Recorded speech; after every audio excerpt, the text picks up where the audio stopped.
ತುಲಾ ಮಾಸಿಕ ರಾಶಿ ಭವಿಷ್ಯ ಜುಲೈ 2025 ಜುಲೈ 2025 ತಿಂಗಳು ಜ್ಯೋತಿಷ್ಯ ಪ್ರಕಾರ ಸಾಕಷ್ಟು ಉತ್ಕಂಠೆಯನ್ನು ಬದಲಾವಣೆಯನ್ನು ತಂದೊಯ್ಯಲಿದೆ. ಈ ತಿಂಗಳಲ್ಲಿ ಗ್ರಹಗಳ ಚಲನೆ, ವಿಶೇಷವಾಗಿ ಗುರು, ಶನಿ ಮತ್ತು ರಾಹು ಕೇತುಗಳ ಸ್ಥಿತಿಗಳು ವಿವಿಧ ರಾಶಿಗಳ ಮೇಲೆ ವಿಭಿನ್ನ ಪರಿಣಾಮಗಳನ್ನು ಬೀರಲಿವೆ. ಬಂಗಾರದಂತಹ ಅವಕಾಶಗಳು ಕೆಲವು ರಾಶಿಗಳಿಗೆ ಎದುರಾಗಬಹುದು, ಅಲ್ಲದೆ ಇನ್ನಿತರರಿಗೆ ಚಿಂತನೆ, ತಾಳ್ಮೆ ಮತ್ತು ಜಾಗೃತಿಯಿಂದ ನಡೆದುಕೊಳ್ಳುವ ಸಮಯವೂ ಆಗಿದೆ. ಜುಲೈ 2025ರಲ್ಲಿ ಪ್ರತಿ ರಾಶಿಗೆ ಯಾವ ರೀತಿಯ ಫಲಿತಾಂಶಗಳು ಎದುರಾಗಬಹುದೆಂಬ ವಿವರಗಳನ್ನು ಮುಂದಿನ ಭಾಗಗಳಲ್ಲಿ ನೀಡಲಾಗಿದೆ. ಈ ತಿಂಗಳ ಜ್ಯೋತಿಷ್ಯವನ್ನು ಗಮನವಿಟ್ಟು ಓದಿದರೆ ಮುಂದಿನ ದಿನಗಳಲ್ಲಿ ನೀವು ಎಂಥ ನಡೆ ತೆಗೆದುಕೊಳ್ಳಬೇಕು ಎಂಬುದರ ಬಗ್ಗೆ ಸ್ಪಷ್ಟತೆ ಸಿಗುತ್ತದೆ. ಜುಲೈ ತಿಂಗಳ ಗ್ರಹಗತಿಗಳ ಬದಲಾವಣೆ. ಶುಕ್ರ ಮತ್ತು ಬುಧ ಗ್ರಹಗಳು ಮಿಥುನ ರಾಶಿಯಲ್ಲಿ ಸಂಯೋಗವಾಗುತ್ತವೆ. ಸೂರ್ಯ ಮತ್ತು ಬುಧ ಗ್ರಹಗಳು ಕರ್ಕಾಟಕ ರಾಶಿಗೆ ಪ್ರವೇಶಿಸುತ್ತವೆ. ಕುಜ ಗ್ರಹವು ಕನ್ಯಾ ರಾಶಿಯಲ್ಲಿ ಇರುತ್ತದೆ. ಶನಿ ಗ್ರಹವು ಮೀನ ರಾಶಿಯಲ್ಲಿ ಇರುತ್ತದೆ.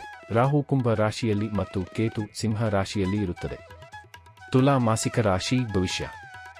ಜುಲೈ 2025ರ ಜಾತಕದ ಪ್ರಕಾರ ಈ ತಿಂಗಳು ತುಲಾ ರಾಶಿಯ ಜನರಿಗೆ ಸಾಮಾನ್ಯವಾಗಿ ಅನುಕೂಲ. ತುಲಾ ಮಾಸಿಕ ರಾಶಿ ಭವಿಷ್ಯ ಜುಲೈ 2025 ಜುಲೈ 2025 ತಿಂಗಳು ಜ್ಯೋತಿಷ್ಯ ಪ್ರಕಾರ ಸಾಕಷ್ಟು ಉತ್ಕಂಠೆಯನ್ನು ಬದಲಾವಣೆಯನ್ನು ತಂದೊಯ್ಯಲಿದೆ.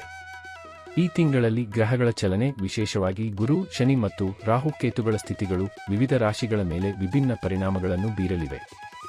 ಬಂಗಾರದಂತಹ ಅವಕಾಶಗಳು ಕೆಲವು ರಾಶಿಗಳಿಗೆ ಎದುರಾಗಬಹುದು, ಅಲ್ಲದೆ ಇನ್ನಿತರರಿಗೆ ಚಿಂತನೆ, ತಾಳ್ಮೆ ಮತ್ತು ಜಾಗೃತಿಯಿಂದ ನಡೆದುಕೊಳ್ಳುವ ಸಮಯವೂ ಆಗಿದೆ. ಜುಲೈ 2025ರಲ್ಲಿ ಪ್ರತಿ ರಾಶಿಗೆ ಯಾವ ರೀತಿಯ ಫಲಿತಾಂಶಗಳು ಎದುರಾಗಬಹುದೆಂಬ ವಿವರಗಳನ್ನು ಮುಂದಿನ ಭಾಗಗಳಲ್ಲಿ ನೀಡಲಾಗಿದೆ.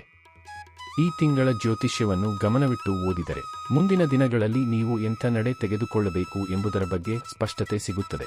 ಜುಲೈ ತಿಂಗಳ ಗ್ರಹಗತಿಗಳ ಬದಲಾವಣೆ. ಶುಕ್ರ ಮತ್ತು ಬುಧ ಗ್ರಹಗಳು ಮಿಥುನ ರಾಶಿಯಲ್ಲಿ ಸಂಯೋಗವಾಗುತ್ತವೆ. ಸೂರ್ಯ ಮತ್ತು ಬುಧ ಗ್ರಹಗಳು ಕರ್ಕಾಟಕ ರಾಶಿಗೆ ಪ್ರವೇಶಿಸುತ್ತವೆ. ಕುಜ ಗ್ರಹವು ಕನ್ಯಾ ರಾಶಿಯಲ್ಲಿ ಇರುತ್ತದೆ. ಶನಿ ಗ್ರಹವು ಮೀನ ರಾಶಿಯಲ್ಲಿ ಇರುತ್ತದೆ. ರಾಹು ಕುಂಭ ರಾಶಿಯಲ್ಲಿ ಮತ್ತು ಕೇತು ಸಿಂಹ ರಾಶಿಯಲ್ಲಿ ಇರುತ್ತದೆ. ತುಲಾ ಮಾಸಿಕ ರಾಶಿ ಭವಿಷ್ಯ. ಜುಲೈ 2025ರ ಜಾತಕದ ಪ್ರಕಾರ ಈ ತಿಂಗಳು ತುಲಾ ರಾಶಿಯ ಜನರಿಗೆ ಸಾಮಾನ್ಯವಾಗಿ ಅನುಕೂಲಕರವಾಗಿರುತ್ತದೆ.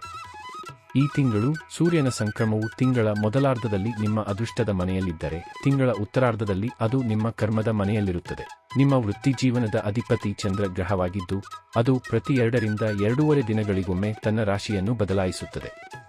ಬುಧ ಗ್ರಹವು ಈ ತಿಂಗಳು ನಿಮ್ಮ ಕೆಲಸದ ಸ್ಥಳದಲ್ಲಿ ಸಾಕಷ್ಟು ಅನುಕೂಲಕರತೆಯನ್ನು ಒದಗಿಸುತ್ತದೆ.